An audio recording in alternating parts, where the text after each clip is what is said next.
Assalamualaikum warahmatullahi wabarakatuh. Selamat siang. Baik, perkenalkan nama saya Ida Jubaida dengan NIM 210199, mata kuliah Hukum Humaniter Internasional. Dosen pengampu Ibu Heni Roheni SHMH. Baik, di sini saya akan menganalisis kasus tentang pembantaian Mailai dari sudut pandang Hukum Humaniter Internasional dan HAM Internasional.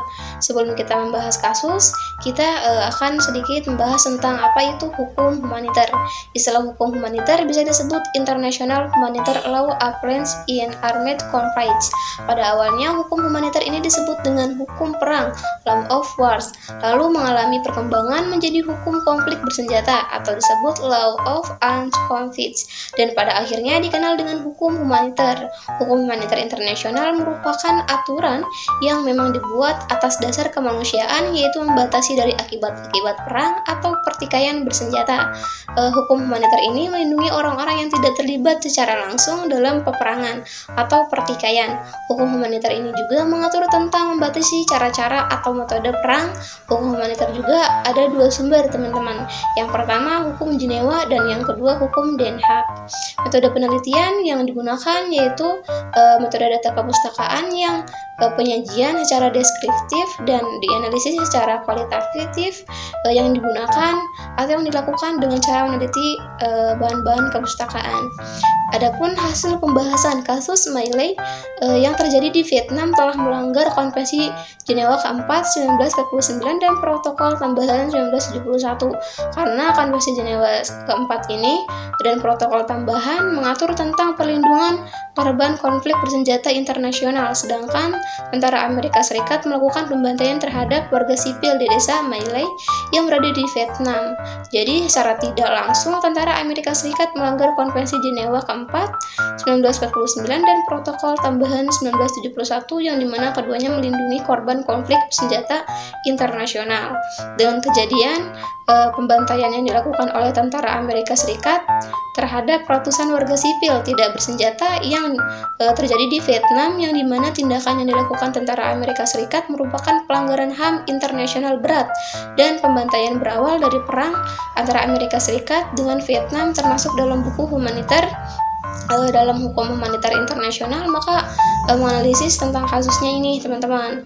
Jadi adapun tujuan untuk mengetahui sudut pandang hukum humaniter internasional terkait dengan kasus Mailai dan juga untuk mengetahui pelanggaran HAM internasional yang dilakukan oleh tentara Amerika Serikat yang membantai ratusan warga sipil tidak bersenjata.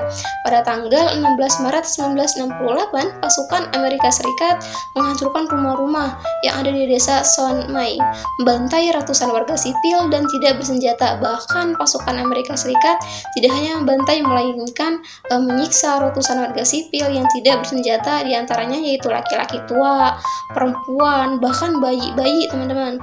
Amerika Serikat menganggap bahwa para relawan harus dimusnahkan. Di pagi hari pada 16 Maret 1968, penduduk sipil yang ada di dusun Mailai sedang melakukan kegiatan seperti biasanya. Kemudian penduduk sipil tanpa senjata pun mulai ditembaki dengan membabi buta. Bukan hanya itu, sebagian juga penduduk dimasukkan ke dalam sebuah bunker tempat untuk bersembunyi lalu dilempari granat. Banyak wanita yang sebelum itu dibantai, dibunuh, tetapi saat penyerangan warga sipil tidak ada perlawanan, bahkan tidak ada suara penembakan. Para gerilyawan dan penduduk sipil berbaur untuk membuat pasukan Amerika Serikat kesulitan dan untuk menghadapi taktik yang dilakukan oleh para gerilyawan. Karena pasukan Amerika Serikat mengalami kesulitan untuk membedakan antara penduduk sipil dan para gerilyawan. Jadi yang melatar belakangnya terjadinya pembantaian yang terjadi di Mailai, yaitu pasukan Amerika Serikat tidak mampu mengejar para gerilyawan yang selalu lolos dari cengkraman mereka, dan hal tersebut membuat pasukan Amerika Serikat takut akan terjadi penyerangan balik yang dilakukan oleh para gerilyawan FNPF. Hal tersebut membuat pasukan Amerika Serikat melakukan pembantaian terhadap penduduk sipil yang tidak bersenjata di Mailai sebagai pelampiasan kemarahannya, karena Amerika Serikat ini tidak tahu atau takut terhadap gerilyawan. Penelitian ini dibuat dengan tujuan untuk menganalisis kasus My Lai yang terjadi di Vietnam jika dilihat dari sudut pandang hukum humaniter internasional, karena kasus tersebut terjadi akibat peperangan antara Vietnam dengan Amerika Serikat yang mengakibatkan Amerika Serikat melakukan pelanggaran hak asasi manusia internasional berat yang termasuk kejahatan perang atau war crimes. Kejahatan perang merupakan tindakan yang melanggar hukum perang, tindakan penyerangan biasanya dilakukan kepada kaum militer atau kaum sivil.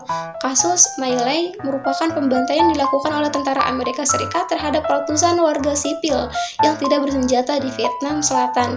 Pada tanggal 16 Maret 1968, pembantaian tersebut mengakibatkan ratusan warga meninggal dunia. Tindakan tersebut merupakan pelanggaran terhadap Konvensi Jenewa 1949 dan Protokol Tambahan 1977. Dengan terjadi pembantaian tersebut, secara tidak langsung tentara Amerika Serikat mengambil hak asasi ratusan warga tidak bersenjata karena dan hak asasi adalah hak untuk hidup, sedangkan tentara Amerika Serikat merebut hak tersebut. Adapun kesimpulan dari kasus tersebut yaitu hukum humaniter internasional merupakan aturan yang memang dibuat atas dasar kemanusiaan yang membatasi dari akibat-akibat perang atau pertikaian bersenjata. Hukum humaniter ini melindungi orang-orang yang tidak terlibat secara langsung dalam peperangan atau pertikaian.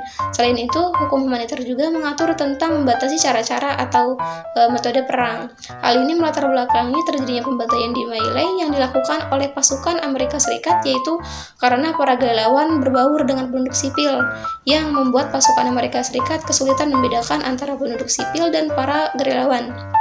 Selain itu, para gerilyawan selalu lolos dari cengkraman pasukan Amerika Serikat. Pasukan Amerika Serikat memiliki ketakutan yaitu akan ada serangan balik para gerilyawan yang membuat pasukan Amerika Serikat melampiaskan amarahnya kepada membantai penduduk-penduduk sipil di My Lai. Pasukan Amerika Serikat yang melakukan pembantaian telah melanggar dua hal, yaitu Konvensi Jenewa keempat 1949 dan Protokol Tambahan 1971, yang dimana seharusnya penduduk sipil yang sudah tidak terlibat dalam pertikaian atau peperangan secara aktif harus dilindungi. Pada Konvensi Jenewa keempat 1949, pasukan Amerika Serikat melanggar pasal 27 dan dalam Protokol Tambahan 1 1971 pasukan Amerika Serikat melanggar pasal 51 ayat 1 sampai 4. Menjadi seorang komandan harusnya bisa bertanggung jawab atas perbuatan anak buahnya. Dalam kasus My Lai ada beberapa komandan yang harus bertanggung jawab karena tidak bisa menerapkan tiga aspek penting yang harus dipatuhi atau dipenuhi untuk menentukan seorang komandan harus bertanggung jawab atas tindakan kejahatan yang dilakukan oleh bawahannya, yaitu yang pertama adanya hubungan atasan dan bawahan dalam kasus terjadinya tindakan kejahatan yang diperbuat atau baik berupa bukti-bukti atau saksi-saksi. Yang kedua, atasan mengetahui tindakan kejahatan yang dilakukan oleh bawahannya. Dan yang ketiga, komandan telah gagal mencegah atau menindaklanjuti tindakan kejahatan yang dilakukan oleh bawahannya. Selain itu juga komandan anak buah harus ikut tanggung jawab atas kasus My Lai karena anak buah atau bawahan itu ikut adil dalam melakukan perbuatan yang sama dengan komandannya, sehingga anak buah juga atau bawahannya juga dapat dikenakan saksi atas perbuatan yang telah dilakukan. Dalam kasus pembantaian yang dilakukan oleh pasukan Amerika Serikat terhadap penduduk sipil My Lai termasuk ke dalam pelanggaran HAM yang berat, teman-teman, karena pasukan Amerika Serikat melakukan kejahatan perang yaitu membunuh atau membantai sekelompok penduduk sipil yang tidak bersenjata dengan senjata karena takut pada gerilyawan karena melakukan penyerangan balik, takut, teman-teman, terhadap pasukan Amerika Serikat yang membuat pasukan Amerika Serikat melampiaskan amarahnya kepada penduduk sipil di My Lai. Adapun di sini saran, komandan seharusnya bisa memberikan perintah dan contoh yang baik kepada bawahannya. Tidak seperti komandan yang terlihat atau terlibat dalam pembantaian My Lai yang dimana memerintahkan atau menghancurkan desa My Lai termasuk makhluk hidup yang ada di desa My Lai. Mahkamah Militer Amerika seharusnya bisa memberikan hukuman bukan hanya kepada Letnan William, tetapi juga kepada semua orang yang terlibat dalam pembantaian atau pembantaian dalam penduduk sipil My Lai. Walaupun hanya Letnan William dan pasukan yang bergerak, akan tapi Letnan William juga bergerak dalam atas pemerintah kabinetnya. Jadi bawahannya juga harus ikut terlibat, teman-teman. Baik, saya cukupkan. Wassalamualaikum warahmatullahi wabarakatuh.